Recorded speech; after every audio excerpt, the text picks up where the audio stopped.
ብልጽግና አይዲዮሎጂ የፕሮስፐሪቲ ፖለቲክስ ምን አለው መሰለ መሪን እንደ ስዩም እግዚአብሔር ነው የሚወስደው it's a top down model of leadership እና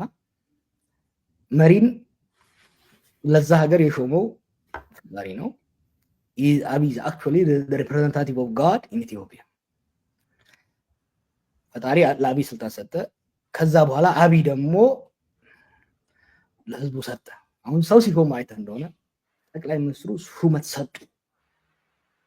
ልክ የኪሱን ስሙን የሰጠ ይመስል እኮ ነው ሾሙ አይደለም እኮ ሰጡ so an idea of negotiation እኔ አሁን ከህዋቶች ጋር የተደረገው ድርድር የነበረውን ኮንቨርሴሽን ማከለ የነበሩ ሰዎች ማዋርቻለሁ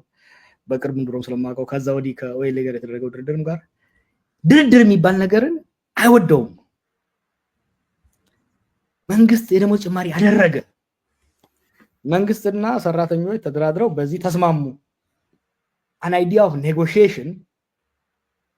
is antithesis to the foundation of Abiy's theory of leadership አየህ እና ሰራተኞቹን ሰብስቦ ብዙ ካድሬዎችን አስገብቶ አይተህ እንደሆነ ቆራርጠውት ነው እንደኔ ያልተቆራረጠውም ሰምቻለሁ ከዛ ከነበሩ ሰዎች ተናግሮ አላጨበጭቡ ሲሉ ያፈጥባቸው ነበር አንዱ ሲያጨበጭቡ ያጨበጭባሉ እና እዛ ላይ ወጥቶ አሁን እዛ ሲደነፋ የነበረው ምንም ማያመጣም ተላላኪዎች እንደዚህ አድርገው ምናምን የሚለው በኋላ ላይ ያንን ሁሉ ገልብጦ አሁን ደግሞ መንግስት ደሞዝ ጨመረ የሚለው ለምንድን ነው ፈጣሪ አብይን ሾመ አብይ ደግሞ ፈጣሪን ወክሎ ለኢትዮጵያ ሰራተኞች ደሞዝ ጨመረ is a benevolent በጣም ዊርድ የሆነ በጣም ሜዲቫል የሆነ I don't think ኢምፐረር ኃይለ ሥላሴ እንዲህ አይነት ኢሉዥን አልነበረውም ስለ ፖለቲካል ስልጣን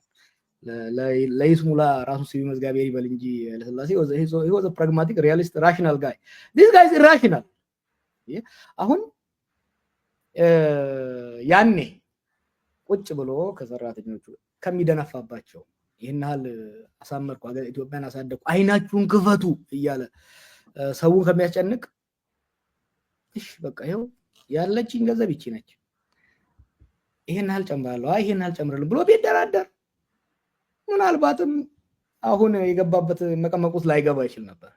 no but he can't do because he is human እግዚአብሔር he represents God anointed him there አየህ እና አንድ ፕሮግራም ላይ ብንሰራ on his psychology of leadership is very important እና አሁን ተዘቅ ነበር ትናንትና መንግስት ጨመረ ተገዶ ነው የጨመረው ወዶ አይደለም አንደኛ ይሄ ያብይ ብር አይደለም የመንግስት ቢባለው ነገር ቆለ የመንግስት ብር መንግስት ከየት አመጣ መንግስት ከህዝብ ግብር ይሰበስባል ቢበደርም እኮ በእኛ በዜጎች ስም እኮ ነው በኢትዮጵያ ህዝቦች እጅ እኮ ነው መንግስት ከሰማይ የሚያወርደው ከፈረንጅም የሚያመጣው በኢትዮጵያ ህዝብ ስም ነው ካርብ የሚያመጣው በኢትዮጵያ ህዝብ ስም ነው የኢትዮጵያ ህዝብ ንብረት ነው እዳው የኢትዮጵያ ህዝብ እዳ ነው ግብሩ የኢትዮጵያ ህዝብ ግብር ነው ዛሬ የጨመረው ብር እንኳን ቢያትም በኢትዮጵያ ህዝብ ላይ እዳ ጨምሮ ነው ደሞዝ እየጨመረ ያለው ሶ አሁን ያኔ አሁን እንደዛ ስለ አይኔው እንደሚጨምሩ እኮ ዝም ብዬ አይደለም የምናገረው አይ ስተዲ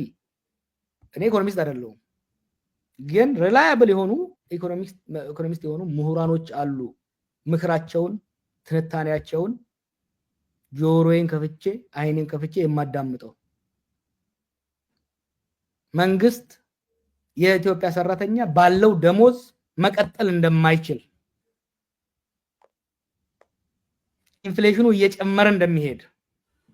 የኑሮ ውድነቱ እየተባባሰ እንደሚሄድ የኑሮ ደረጃ እየተባባሰ እንደሚሄድ ኢትዮጵያ ከአፍሪካ ነምበር 1 ነች በኑሮ ውድነት በደሞዝ ደግሞ one of the last ይሄ ሰስቴነብል ኮንትራዲክሽን ሰስቴነብል እንደማይሆን ምንም ያህል አብይ ቢደነፋ ሳይወድ በግድ